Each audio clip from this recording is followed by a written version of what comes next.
these casual collaborations, and then there were these very, more organized collaborations that were going on. And it was a very, very, exciting period for me because I was still grappling, and to see all this going on, it was like, I felt like I found my home.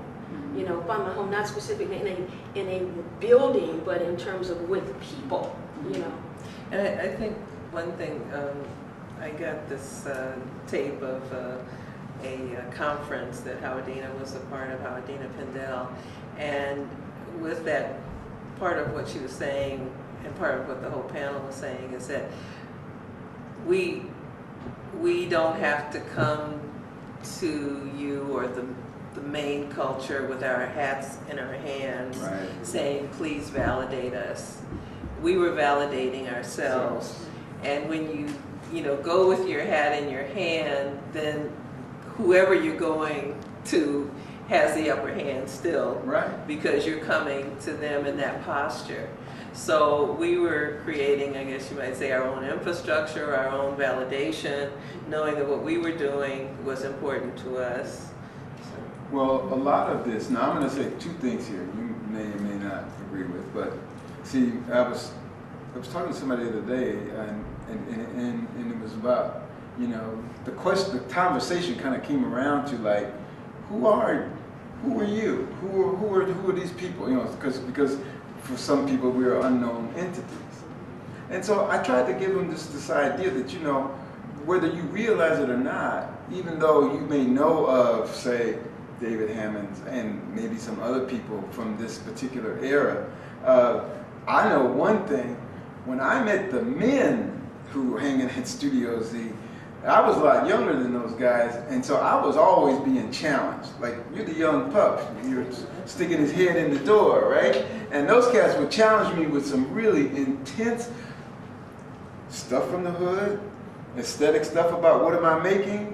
I mean, and then I think it wasn't Joe Ray, but it was one of the names you guys mentioned. But I was being asked, okay, now you're going to go out and do some legal shit with us tonight. And I was like, wait a minute, man, I just came to do the art. So what? Illegal? Illegal. And I realized at that moment, thinking back, the illegal stuff really was nothing more than to challenge me to see how far would I go. In other words, am I willing to take the challenge that it's going to take to hang with them? And so when I looked back at that, I came to recognize, I said, these brothers were just WNA. What's that? I mean, how do you say it? NWA. NWA. They were just NWA of the day, basically. And go ahead. Well, it's just funny because we've been talking about feminism and all this kind of stuff, and Ulysses is the only male in here in this conversation, and so it's interesting to see the dynamics that went on with the male thing, which is totally different. Right. Yeah. It was totally different because, believe me, I, coming from the background that I had already come from, I mean, to a certain degree, see, with my career starting in Venice on the beach, I had to import myself back into the hood. And so coming back into the hood, I don't think if we did even mention my introduction to David Hammond, where he shows up in my apartment saying, I heard about you. And I'm trying to figure out, how'd you get in my house in the first place? And sitting in my house with the woman that I at the time was going with, and I'm thinking, what's this brother doing in my house? But, you start to, I think that the idea, I think that the whole idea of the art world, because we've been talking about this whole thing, to a certain degree, why we weren't necessarily being shown with certain other people, because we chose to, look at our musical influences. They were all the musicians, for the most part, who were considered the underground, if you will, if not the avant-garde in the jazz world. And those circles, we almost took on those kind of characters in the art, for the art world, in terms of a visual arts character. And so in that sense, you also didn't get, quote unquote, recognized by the establishment, which is something we haven't talked about at all, but the black art established institutions why are we here today? Well, they didn't kind of think that our work should be shown because, the show didn't want to show a black man nude. And, that was sort of, where I was coming from. And this is where I should mention on camera that we were always trying to get Ulysses to put some clothes. Except I dug around and found these notes from really, it doesn't quite fit into the time frame. It's like 1991. Okay. But it was when I moved to East Hampton, and I called you and had several conversations about you being the running man in my concept. Yeah, right. And actually, Ulysses, you did say at that time, okay, I could be the running man, but maybe we could have a little loincloth or something. I chilled out there. By 1991. He was up to his loincloth ideas then. Can I go back to Studio Z for a minute, because I just want to get a time frame on it, when it was happening, and maybe Senga, you can talk about it, Maren, a little bit, and who was in it. Well, I remember going there. I don't really have the dates, but I remember I did one piece there in which Senga was in it. And then another time, are you talking about that show we did at Long Beach? Yeah, curated by David Ross, is that correct? Yeah, David Ross. Now, for example, we're all in this show. And David Ross is the, in quotes, director, curator. And look what happened to him. Yeah, look like it. And look at us. So, what are you saying? He never took, like, he knew you guys back in the day, 1977, when that show is, I guess, 76, 77, and, or 78, somewhere around there. And so you're saying that he goes on to the Whitney, he goes on to San Francisco, Right. never shows you guys? Is that your No, point? until finally, when they had the Philip Morris space in the early 90s, then I got a show there because Thelma was the curator, I think. But, and because somebody had told him he better do that, or something. You better do something with, Thelma's mission was to do exactly what she did. But who were some of the other people? You mentioned David Hammonds, Franklin Parker. Rojo. Joe Ray. Ron Davis. Ron Davis. Ron Davis, yeah. And That guy Duvall, wasn't he Edwards, around there? Yeah, Duvall. Duvall. Franklin Parker. Yeah. Frank Parker. Yeah, Yeah, she said just that. said that. Yeah.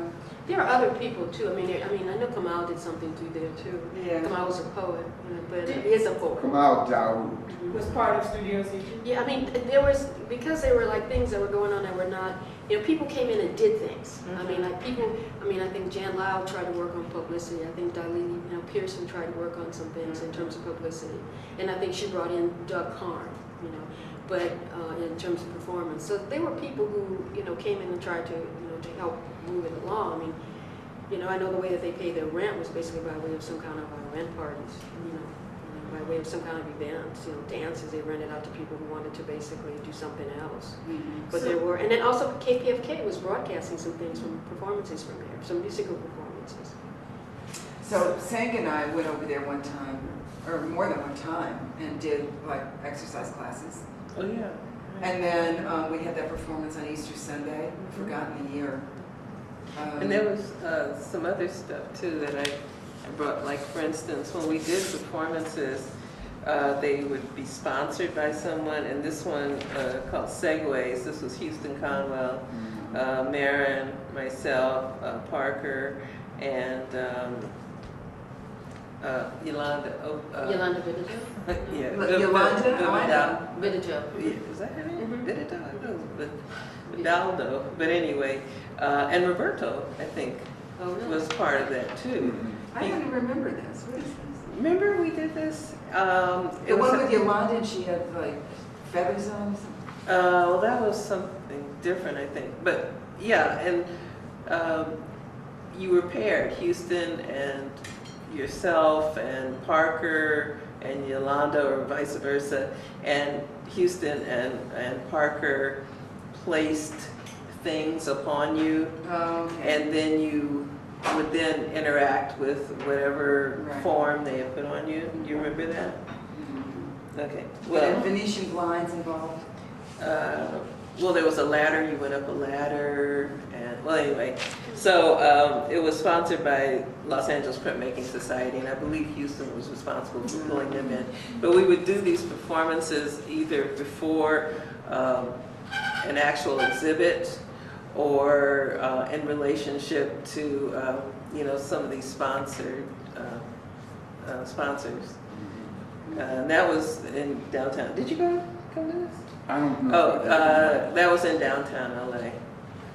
So was it like an alternative space as well? Yeah, I all mean, of them were alternative spaces. So, but I guess my question is, okay, so you have studios, it has a space. Yeah. Studio, which was David's, and then gets passed on to Rojo. Does it do events in that studio that are open to the public, Yes. or does it do events in different places? No. No, that's what we do the and are you familiar, Judith, did you go to that space? I never went to Okay, it was upstairs, and it was an old dance hall, like, I don't know, maybe from war times or something. And it had a stage, Yeah. And a kitchen. and, you know, some other rooms, but it was a very, very, very large place, very large place. David must have cried when he moved to New York. No, I don't think so. He was Yeah, happy. to right. Yeah, he was ready to He was go. ready to go. Mhm. Yeah. But he never found another space Oh, like that until yeah, recently. I know, yeah. Yeah. So it was basically inviting people into performances in the space. Right. And then what about performances that are outside that I've seen documentation of with Bruce Talman, or heard you talking, or Right. heard you or read down you talking about it? Well, with Bruce, I think he was kind of connected with David, and I had a space that was just down the street from Barbara. It was on LaSalle. It was in the studio space on LaSalle, just off of Adams, remember? And again, that was a switch up, because at that point I had a space and David was in New York, so he stayed in my space when he was coming to LA. And But What was I that? guess after performance. my question was, were there performances that were just casual? Oh, yeah, so he- spontaneous outside, so- okay, that were also yeah, part so- of Studio Z, yes. not only in the building, Yeah. but outside on the street? So what happened then was, during that time, he would go down Adams, and he would just sit on this. You might have seen this photograph, him sitting on a bus stop with a staff, and he would just sit there, and that would be the performance. Or he did guerrilla stuff where he would just put up murals somewhere or whatever in the middle of the night without asking anybody. And we did, Houston, myself, and I think you have a photo of it, Houston, myself, and Maren and Parker would go all over the place. We would go to the gardens, what's the garden near the museum, the Science and Industry? Oh, you were over The by Rose USC, Garden. The Rose Garden. We went to the Greek Theater and got in there when nobody was there and did stuff in there and did stuff outside the Greek Theater. And we, there was one place we went where it was, I think Ulysses was there, where it was an empty pool. Do you remember that? We went and there was an empty pool and we kind of fooled around in there. So Was that Exposition Park as well? I can't remember where that was. But we would just kind of go, and then David and myself, we went to Malibu Beach and did some filming of stuff there, right by the beach. So, we went everywhere. And Where did you guys do this piece where David filmed you? that's It's part of- Malibu. Okay, it's part of Yeah. fragments where you have this, Right. you just sort of stand up. Right, and start exactly, exposing. exactly. And he also, did this, Here, pieces Yeah. on the beach, Yeah. Malibu Beach. yeah. So, there wasn't any place we didn't go. And we even went to that hole once. Went Yeah, there. the whole, The hole here in LA. the whole. I'm trying to get to. And where there used to be a department store, they tore down the On department Wilshire. store in Miracle Mile. Mhm. And they left the hole in the ground. Mhm. They never rebuilt on the property. Now, this is bizarre. And the hole is still there. 20 years. It might have been because 20 it was on Wilshire. It might be because there was some gas coming out of that tar pits. Wow. You know, that's why they put the subway up there. Oh, okay. So was this all part of Studio Z, or was this just No. part of your own No. practice? This, you know, actually, Outdoor practice. when I think about that stuff, I think about Senga being the main initiator for these outdoor things. Well, we kind of all were, I think. Well, We we just all wanted- came along and supported everybody. But actually, you would think of those things, Senga. But what's the difference between Studio Z and these things that you're talking about, just doing it on the street? Is it because Studio Z was just this kind of more incorporated space in the Yeah. building? Yeah. And then the other is just your free Yeah. form Right, exactly, thing? exactly. But you know, those freeform things are really important, and they're really improvisational, because they have to do with, you know, like examining your environment in a different way. And just kind of, you might be walking down the street or driving down the street Exactly. or having a conversation with somebody about what you saw. Because I still do that. I still go, wow, I bet Senga would love this. Look at that thing over there. You know. But, you know, and Ulysses did a piece, was it the Cotton, something? Oh, the Cotton Exchange. Cotton So- Exchange. He did this Oh, performance, yeah. and Parker had a piece in there. With the pigeons? It was all paper or something, Yeah. and somebody started a fire in there. Oh, yeah. Remember that? And Yeah. burned up his piece. No, Yeah. wait a minute. Wasn't that the one with the pigeons? I just remember paper. Uh-huh. I remember a lot of paper, and then was Vinsula? Missoula was in this. Yeah, I was in that show. yeah. I think. Yeah, yeah, I think I yeah. was. Well, you know, that was a pivotal show for Lace at Right. the time, because Lace was losing its space, and they needed to, with these, I guess, raise some funding so that they could, you know, initiate a newer space, or at least this was a farewell to the old space. Yeah.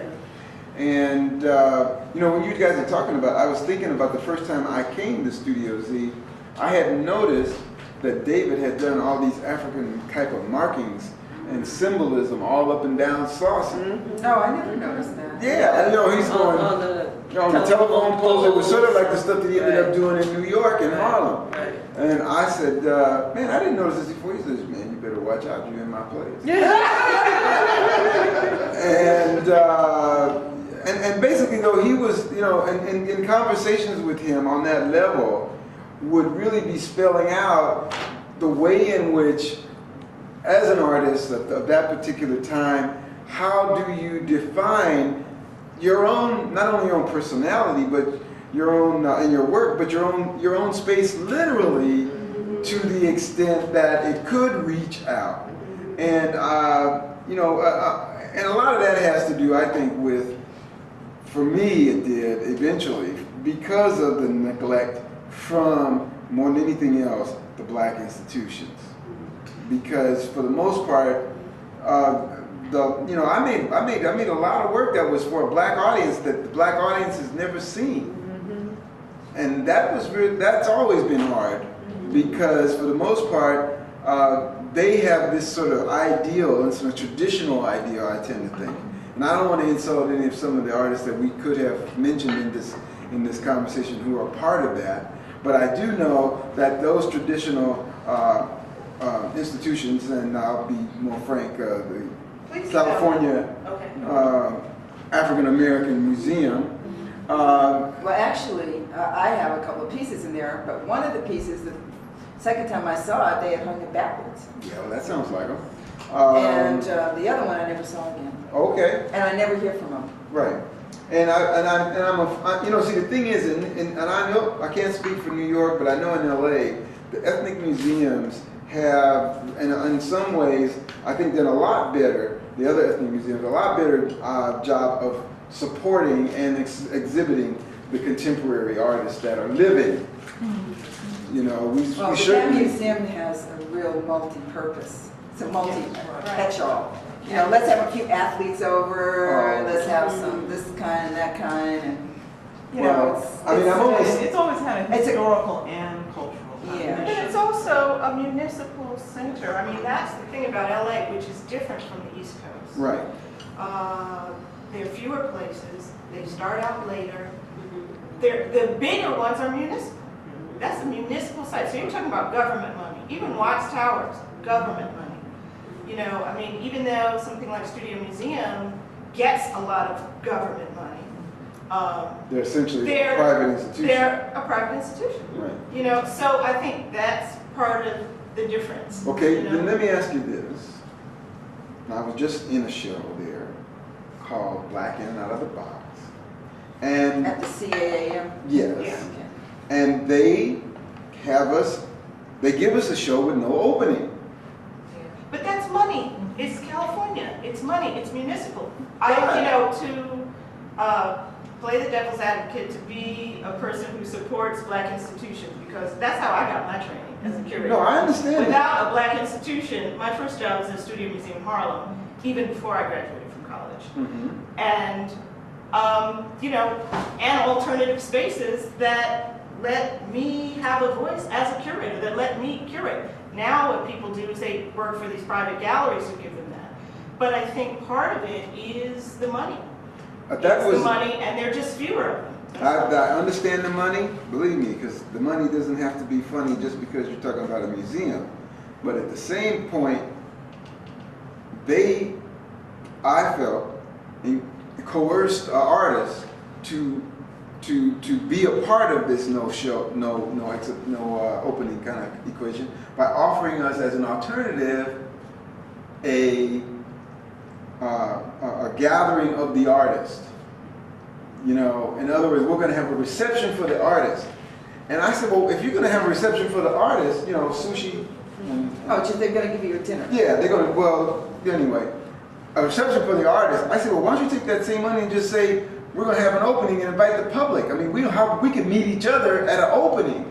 If it's just for us to have some opportunity to meet each other, or that you want to thank us for a show. But I mean, now I always have my issues with institutions, so It might have been cheaper to have dinner than to have an opening. Well, when you got it would have been Mr. Banks publicity was and covering it, stamps so and- Is he still here? yeah, Collecting? right. So you're talking about that man's been supporting this field for 40 years. Right. I mean, that's a tough, thing. I mean, I think it really comes down to money, people. Well, I guess I'm just haranguing on it because it's the first time I ever showed Did it he in ever that place. buy, since did it's he been ever buy open. any of your work? Are you kidding? Well, me neither. But one thing, to just underline as much as possible, anytime I said, well, hey, let's do this, everybody said, okay. If Senga said, let's do this, we said, okay. Ulysses says, let's do this, okay. Except taking up our clothes. Except, Well, I never You asked left you guys to take off your and he clothes. was Come on. happy with it. Yeah. And I would jump up at 12 o'clock at night and go Right. his crazy, Right. and Exactly. do whatever I was supposed to do, or go Right. at 4 a.m. and smell a cat, or whatever it was I was supposed to do. Right. I went there, you went there, Barbara was always there. We just, there was never no. It was always yes. Okay, let's do that. That's major. And there was no critique. That seems weird to me, or why don't you? No critique. Just do it. I just want to give everybody a chance to have some last thoughts about this. And then when we close, we could maybe talk about some things that you want to focus on for tomorrow. Well, I just wanted to show an example of the voices from 1984 at the Was it LACC. Okay. And this is Ulysses, 1984, dancing around Ronald Reagan on TV. And here's Senga and Ulysses in the background, and a couple other folks, and May's son being the conductor. Right. Right. And so this is something that I wrote, and then I asked people if they wanted to do it, and could they rehearse it in my studio, and people said, yeah, they did it. And then they even performed it when I wasn't there. I would say this because I didn't say a whole lot about my activities in terms of media. And when I was doing a lot of work with video phone activities,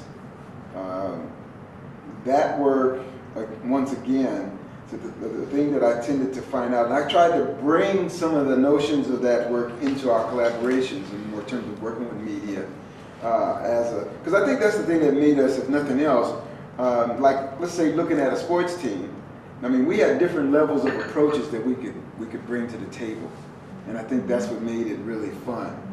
You know, with somebody bring the idea, and then we'd all look at our own discipline in one way or the other, and figure how we could apply that discipline to that idea. Well, and the other thing was being directed by somebody else. Right. So, I don't have to think about it. Right. I could just come and do it. Yeah. Right. That's very true. And then you learn a lot. Yeah. You actually learn a lot from taking good direction. Right. But I would just say this, that the work that I started doing with this virtual media, I'll call it, in terms of video phone work, did initially start from Otis, taking classes with Gene Youngblood, and then doing practical work with Gary Lloyd, who actually was, at the time that I was going to Otis, he was doing performative work with instruments that were to initially become the fax machine. And as a grad student, I was working with him on that kind of work and getting the understanding that telecommunications art was really going to be an art of the future. So in that sense, that fed me on another part of my work to want to be in the future. And it's back to this thing when you were saying about whether or not, let's say, just the Panther thing. My whole idea was that can I, and in that sense we, create a different kind of point of view and character, if you will, for African Americans that was universal. You see, I mean, you know, the old school had the new Negro. What's my voice? The new Negro, and well, maybe the new Brew. I mean, but for the most part, you know, that's what I was trying to say about it, is that yes, we can be universal, and we're not necessarily. That's why that other work about stereotypes. We're not going to be those stereotypes if we can show you that we are part of the future. Well, I had some Panthers to lunch because they had a show at my school, and the Panthers came to lunch, and we had this whole discussion about, can you be an artist and a revolutionary? And the thing is, making art, making something original from your inside and sharing it with people is a revolutionary concept. But one of the Panthers pointed out that to be a revolutionary, to be an activist, you have to do something. You really have to do something. And something has to be, your goal has to be to change something. And it could be something simple like a lunch program or a breakfast program that you get together with a group and you go to the schools or you go to the community and you organize ways of getting food donations and you set it up, and every day you have people from the community coming and having breakfast. That is activism. And you know, artists don't really do that. I mean, it might be a revolutionary concept to be an artist. It might be personally liberating to be an artist. It might be about liberation, but it's not doing something. I don't know. It just depends. Depends on, you know. Because, I mean, there are people, I mean, I was just thinking about, I can't remember his name. I mean, it's Vansula. I mean, Vansula was downtown teaching art, you know, to kids. You know, so he was, it just depends on, you know. Well, but if he defined that as his art, then I would say yes. That's part of his art process. Well, if he defined actually going into the community and teaching art and helping the community advance themselves, you know, giving of himself in that way, if he considered that his art, then I would say yes. In that case, he was being an activist. But the kind of thing that we were actually doing wasn't being activists in that way. It was something else. I'm really glad to hear you say that on one hand, because it picks up on something that I feel very strongly about in terms of claims that are made, not just about African Americans art, but any art that has some political character, that it seems to me are overstatements. I saw the show, the Black Panther illustrator. The show with Emory Emory Douglas. Yeah. Right, and I was reading some of the literature around that. I was like, no. The Panthers did this, but those illustrations, which are quite remarkable as illustrations, they did not make those social changes. Right. But at the same time, when I'm hearing you Well, they say, advertise them. yeah, when I'm hearing you say the devil's advocate in me wants to think, yes, artists are not activists, but art and what you guys do can change consciousness. Which You is know, you're not maybe changing Right. you're not changing material conditions, Right. Right. but you can change consciousness. Exactly. But what consciousness that we changed was our own. Because, And you're all okay, well, right. who was seeing it? Who was But seeing Maren, it? I think, Who came but- to the two-person performance? yeah, but You and her. But look, Maren, look where you're sitting now. Look at all the people you've come after. I mean, who've come after you. I mean, it might not have changed it in a split second. It's not changing at that moment. But I think, look at us now. Look at a whole field has been built up around African American artists. And even the type of work you do, forget about even African American, but the type of work you do that is ephemeral, that does not have to speak about ethnicity in a certain way. I mean, there's been a whole, I think, sea change in the way people work. My point or position is that African American artists have wildly changed. You guys have wildly changed what the field looks like up to this Okay. point. So I don't want you to say that nothing happened, nobody ever saw us, nothing ever changed, because in fact it has. Well, You know? somebody has seen us because we're here, but I'm not exactly sure who those people But are. that's okay. Yeah, well, and But- getting back to but- what you're saying is, you're talking about the art world. And the Panthers were talking about the world. Yes. We were talking about, their neighbors were getting stopped by the police at gunpoint just because they were walking down the street or driving down the street or minding their own business. And they developed a whole activity around protecting themselves and advancing, health, education, et cetera, within the community. I mean, it was a vast social sweeping idea that was absolutely necessary. It spoke to many people. Many people understood that idea. Can you tell us where this conversation was and what year? That conversation that I Yes, just you said the Panthers came to my school. like a month ago. Okay. November 8th. November 8th 2 months at ago. MICA and At talked MICA. about this. And these Yes. were people who were active in the 70s Right. in California or in Baltimore. Everywhere. They were people from Oakland area, Chicago area, Baltimore area, Who were these people? Can you Washington DC area. They were like the ministries of information from those various cities and their assistants. And one woman, it was absolutely poignant to me. She described that as a child she had thought about being a nun. And then she went and she joined the Panthers, and her mother she had finished school, and her mother had just set her up in an apartment. She said, my mother gave me some dishes and things like that. And she said, then I decided to join the Panthers, and I gave all of that to the Panther Party. Well, she was exactly being a nun. I mean, it was just so touching. And there are many stories like that. There are people who said, that's it, this is important for myself, for my community, and I'm doing this. I never did that in art. I never made those kind of commitments. But you made another commitment. Yeah. Yes, I made another commitment. It's not valid. Right. Well, I'm not saying that it's not valid. I'm just saying that the kind of things that we do as artists is not the kinds of things that revolutionaries, political revolutionaries, in the sense that we, think about them. We're not doing a Stokely Carmichael.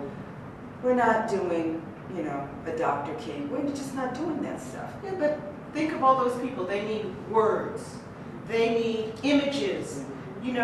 Part of what galvanizes people at that moment is the images on television of people getting hit by hoses. You need media Right, and You that's, know, you need things like that. And You I- need political theater. You need, or else it's just a dry thing. People have to be inspired to you know, do that. I mean, I don't think that art is on the outside. I mean, you just, I just have to say this really quickly, and then I'll leave it alone. But you know, a lot of it during this same period that we're discussing, the work that I was actually doing was working with government programs that went out to give these young people an opportunity, because you know I worked in the probation department before I really got going in all of this, and so I saw the need to give students or young people an inspiration. So I created a video program that was out in the community that got actually a few kids into UCLA, just learning how to make video, but turning their heads around about who they were, because I use video as a self-realization tool. Well, I think that's really important, and I think that does function as an activist activity. That's what I'm saying. I mean, I did a lot of those kinds of things, and of course then I did those same kind of things when I worked for the California Arts Council. I started a video program out at Self-Help. I started a video program at William Grant Steel. I did the same thing when I moved up to Northern California. And so I tend to think that it just depends, obviously, on how you actually, that's why I said I could relate to the 10-point program, because I tried to use it in some form to actualize, to make a difference in some people's lives as an artist. But the other thing here that's big, it seems to me, that you've said earlier, but it seems to me we have to come back to now, is the importance of representation. That all of you in different ways were engaging with the existing paradigms about yourselves as Black women, as Black people, as artists. And a big part of your activity was revising those paradigms. Well, that's one reason why I had to, after years, after a couple of decades, to go and deal with, you know, re-editing my film on Horace Dassgott. Because, I mean, what he had to offer, you know, the community was just phenomenal. I mean, you know, he died in '99. I started the film in 80. I finished, the last film was 91. And it's like, it goes through all the stages of his life, basically, that people really need to know about. I mean, it's like, that was a group of people that came through him. I mean, and I saw a book, and this book had a list of all the names of people who had come through him as a musician. There were over 200 people, you know, and basically, it's like, you know, he was very happy to basically let himself be open, because he was interested in sharing, you know, what he was trying to do with other people. And I thought that was really very important for people to know about, as a community artist and as an activist and as a mentor to generations of musicians, you know, what it meant to do that, what he had to give up, what sacrifices he had to make. You know, and so it's almost like education. It's like educating, you know, the community, you know, showing the musician as something, you know, different, something, you know, as an educator without a degree, you know. But at the same time, he earned his, you know, like uncertificated degree by way of all the people who he learned from, you know, and all the people who he emulated, and the experiences he had in terms of, you know trying to change the image of the musician, you know, and the Black artist, and also how to, you know, formulate an institution where people could come and work. You know, they could write music, they could play, they could, you know, inspire each other. And, you know, and also he was affected by everything that was going on, you know, with, you know, politically. You know, and so that's, to me, that was, you know, that was one of the things that I had to go back and do, because it's about education, also a part of history. You know, a part of history that maybe a lot of people don't know, but people really need, you know, to understand, and at the same time put it forth in a way that honors him, you know, basically, you know, deals with my sense of aesthetics, but at the same time, and it's, you know, giving a community and the world something about this fantabulous man who is gone from us, but who, you know, as far as I'm concerned, should never be forgotten. Senga, could we have some last words from you, and then we'll close it out? Well, I don't have any last words. Basically, I think we've all been involved with arts education, which is kind of what you were talking about. For instance, like at Watts Towers Art Center, and even where I am now, you know, getting young people to know that they have another self besides what is told to them that they are. So I have nothing to say. Okay, well then we're finished for today. Thank you. Thank you.